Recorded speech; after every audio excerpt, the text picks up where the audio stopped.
송하인이 작성하여야 하는 운반 서류는 방사성 물질을 운반하는 경우 운반 작업을 하는 사람이 매번 작성해야 하는 서류입니다. 어떤 방사성 물질을 운반하는지에 대한 운반 명세서와 운반 전 차량의 상태는 어떤지, 방사선량은 얼마인지 측정 후 검사 기록부를 작성해야 합니다. 먼저 운반 명세서에 포함되어야 할 내용입니다. 운반 명세서는 이 기준에 의해 양식을 만들어서 사용하라 하는 의미입니다. 내용은 읽어보면 이해하기 어렵지 않으므로 설명은 생략하겠습니다. 검사 기록부에는 적합 여부를 점검한 검사 내용을 포함하도록 되어 있습니다. 검사해야 할 내용을 한 개 한 개 열고 후 이상 없음을 현장에서 확인한 후 적을 수 있도록 양식을 만들라는 의미입니다.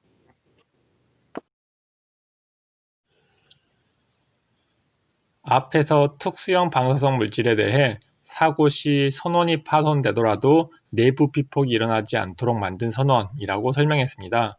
이 설명은 특수형 방사성 물질의 개념을 쉽게 이해하기 위한 설명이며, 여기에서는 법에서 정한 특수형 방사성 물질의 정확한 정의와 기준을 설명하겠지만, 기술 기준을 쉽게 이해하기 위해 차량 사고 시 안전한 선원이라고 기준을 잡으시기 바랍니다. 특수형 방사성 물질의 정의는 운반 기준에 맞는 방사성 물질입니다. 앞부분에 설명된 견고한 고체형 방사성 물질 또는 캡슐에 넣어 봉한 방사성 물질은 밀봉선원입니다. 즉, 특수형 방사성 물질의 정의는 운반 기준을 만족해야 합니다. 그 기술 기준은 먼저 한 변의 길이가 최소한 0.5cm 이상이어야 합니다. 즉, 차량을 운반하다가 사고가 나면 길가로 선원이 튕겨나가는데 선원이 너무 작을 경우 선원이 분실될 위험이 높아지므로 최소한의 크기를 정했다고 생각하시면 됩니다. 캡슐에 봉입된 방사성 물질의 경우 캡슐이 파괴되어야만 개봉될 수 있을 것을 요구합니다. 캡슐은 감기에 걸리면 먹는 말랑말랑한 감기약을 생각하면 됩니다.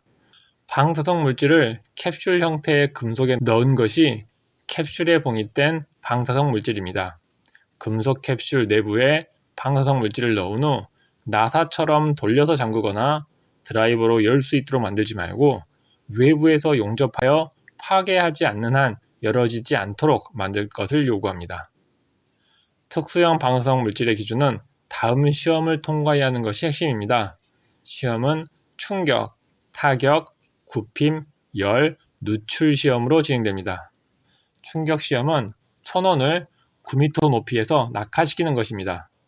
차폐체 없이 선원 자체만 낙하시키므로 4층 건물에서 창 밖으로 동전을 던졌다고 생각하면 됩니다.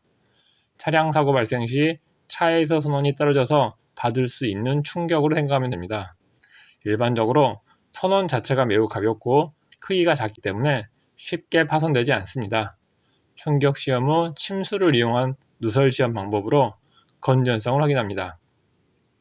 타격 시험은 나판 위에 선원을 놓고 1.4kg의 연강봉을 1m 높이에서 선원을 향해 떨어뜨립니다. 차량 사고 시 차량이나 화물에 선원이 깔리는 상황을 가정했다고 생각하면 됩니다.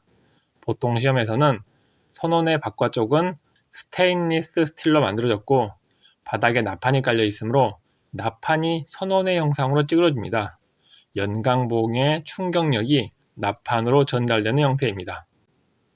굽힘 시험은 가늘고 긴 선원에 대해 적용합니다.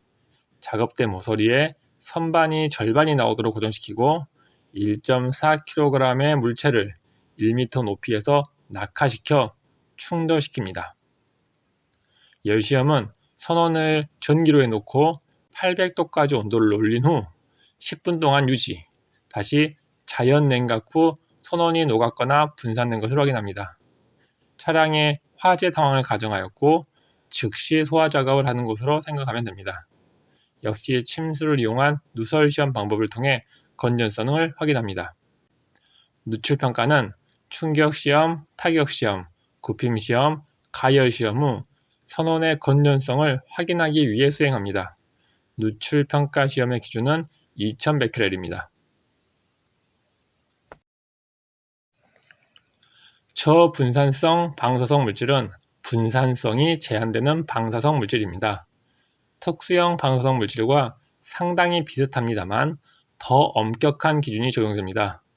기술 기준을 쉽게 이해하기 위해 특수형 방사성 물질을 차량 사고 시 안전한 선원이라고 생각한 것처럼 저분산성 방사성 물질은 비행기 사고 시 안전한 선원이라고 기준을 잡으시기 바랍니다. 저분산성 방사성 물질의 첫 번째 기술 기준은 차폐되지 않은 방사성 물질로부터 3m 지점에서의 방사 전량률이 10mSv/h를 초과하지 않아야 한다는 제한이 있습니다. 비행기의 공간 제한을 생각해서 선량률 제한을 뒀다고 생각하면 됩니다. 열시험과 충격시험도 더욱 악조건에서 수행합니다. 특수형 방사성 물질의 열시험이 800도에서 10분인 반면 저분산성 방사성 물질은 60분입니다. 비행기 사고는 소방차가 즉시 도착할 수 없을 가능성이 높으므로 60분 동안 시험한다고 생각하시기 바랍니다. 9m에서 낙하 시험을 했던 특수형 방사성 물질보다 훨씬 가혹한 조건인 초속 90m 속도로 바닥에 충격시키는 것이 저분산성 방사성 물질의 충격 시험입니다. 초속 90m는 시속 324km입니다. 비행기의 비행속도와 비슷합니다. 비행기의 낙하 시 선원이 충격을 받은 상황에 대한 가정이라고 생각하시기 바랍니다. 열시험 및 충격시험 후 침출시험의 기준은 A2 값의 100배입니다.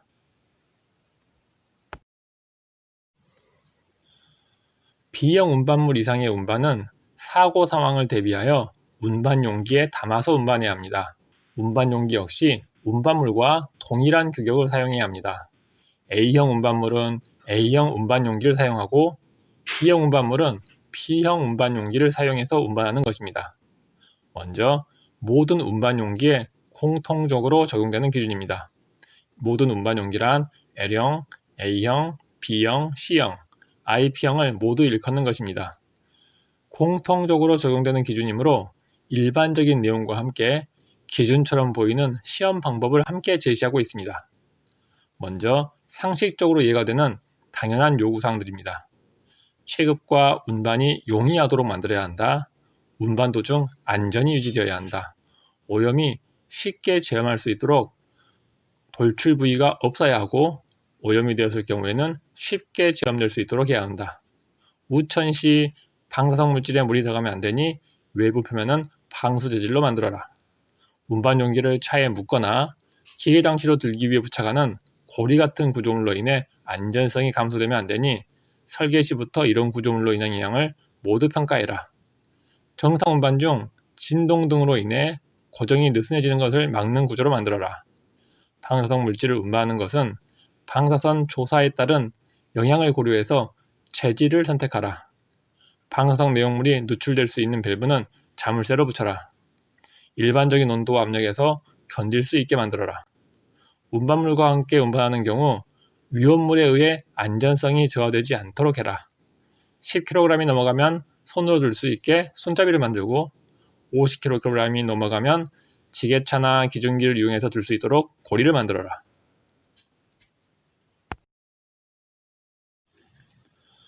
운반 용기에 붙어있는 손잡이나 고리를 인양장치라고 합니다. 이 손잡이나 고리는 운반 용기를 들어 올렸을 때 파손되지 않도록 튼튼하게 만들어야 합니다. 어느 정도 튼튼하게 만들어야 하냐면 운반 용기 3개 무게를 견딜 수 있어야 합니다. 운반 용기 3개를 연결한 후 손잡이나 고리를 들어 올리면 기준에 만족한 것입니다. 방사선 차폐 기능이 포함된 운반 용기는 몸체와 뚜껑으로 구분해서 만드는 경우가 많습니다.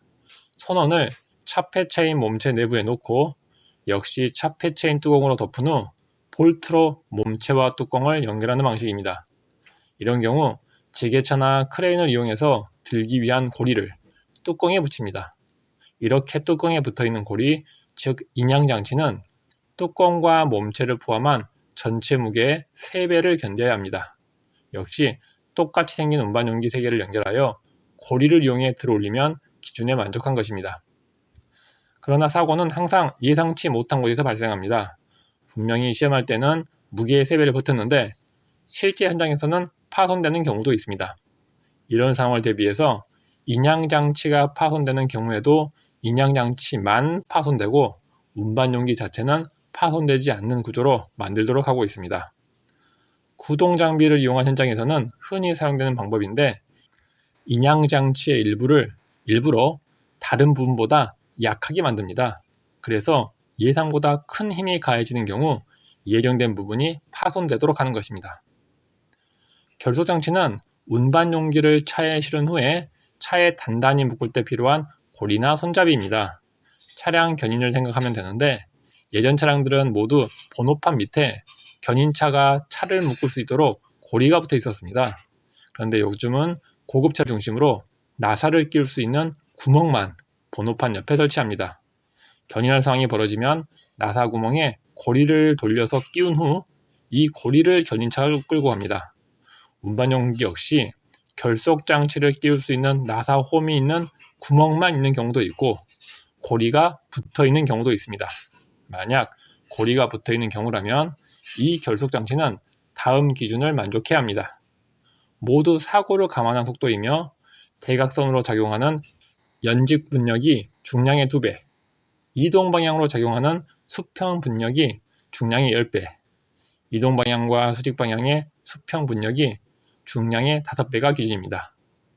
인양 장치의 파손 시와 동일하게 결속 장치도 파손 시 운반 용기를 파손시키지 않는 구조로 만들어야 합니다.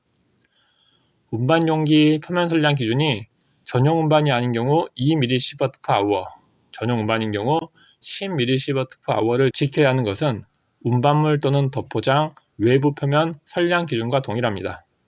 운반지수 10과 핵임계 안전지수 50을 초과하면 전용 운반을 하는 것도 운반지수 및 핵임계 안전지수에서 제시한 기준과 동일합니다. 항공으로 운반하는 경우에 추가되는 기준입니다. 직사광선이 비치지 않는 그늘에서 기온이 38도의 상황에서 운반 용기의 표면 온도가 50도를 초과하지 않아야 합니다. 마이너스 40도부터 55도 범위에서 운반 용기의 건전성이 보장돼야 하고, 일기압이 대략 100kPa인데 압력이 20분의 1인 5kPa까지 감소하더라도 건전성이 보장돼야 합니다.